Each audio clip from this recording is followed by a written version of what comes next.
This topic will focus on how to implement a 4-step control process. At the end of this topic, you should be able to explain the 4 steps of the control process as a function of management. Firstly, explain the considerations for decision making in a crisis. Secondly, explain the elements of a crisis plan. There are 4 steps in the control process. The first step is setting performance standards, which refer to the expectations for a given performance goal. Performance standards can be for any measure of performance, be it for financial, sales, service, or manufacturing. They are set beforehand based on reasonable expectations of a plan to meet established criteria. The second step is to use quantitative methods for measuring performance so as to gauge the current performance of the organization. Any means for a manager to examine the actual processes of the organization, either first-hand or through reports, and estimate the current state of performance is a measure of performance. Having measured performance, the next step is comparing the performance against standards and determining deviations in actual performance. Some deviation from standards should be expected, but this will depend on the type of performance and the context. The largest deviations deserve the most attention. The 4th step is taking action to reinforce success or correct problems. Let us examine each step in detail.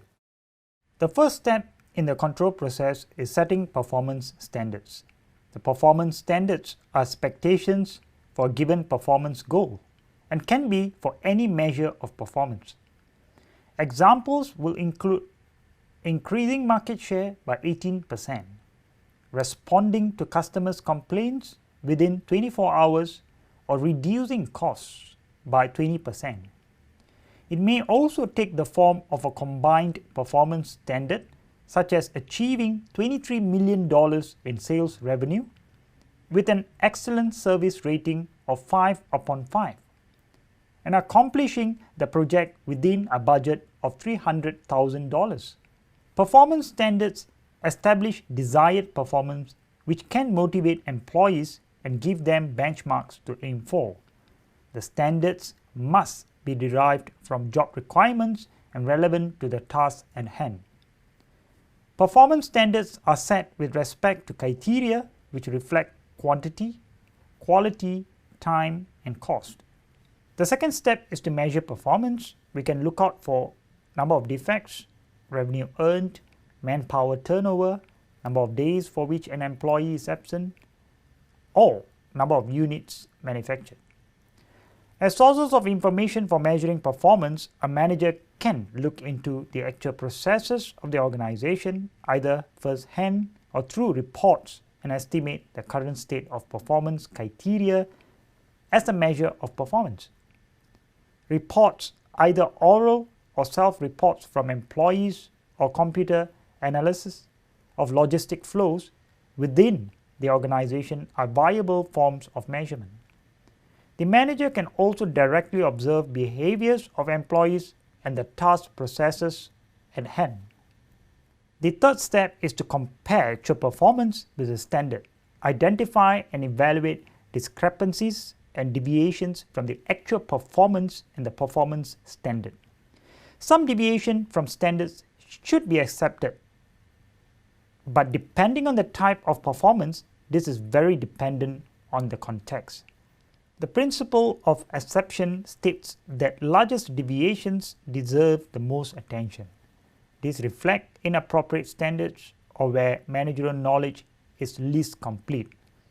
The size of the deviation is important because control will be enhanced by focusing efforts on the most significant deviations from standards. Only the exceptional cases require corrective action. However, exceptional is defined by the task itself. Sales may fluctuate regularly with the season, such as selling more winter coats in the winter, for instance.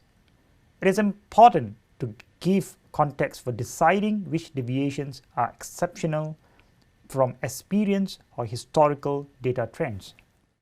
Step 4 of the control process is to take action to reinforce success or correct performance.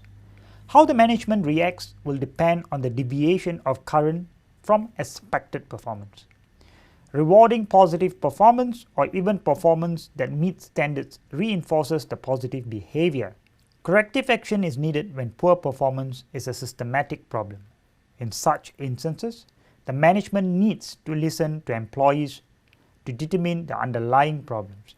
Organizational culture which rewards feedback is important as it allows managers to understand the problems and not shoot the messenger or create fear in employees. Additionally, this is best when it regularly scheduled, mandatory, and involves everyone. Some forms of corrective action include shifting to a contingency plan, rescheduling logistics or interdepartmental relations, or replacing employees.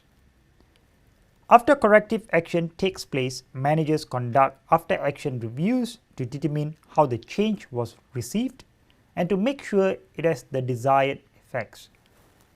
It is a better strategy to have those closest to the problem initiate corrections and to include all team members relevant to the task and their corrections.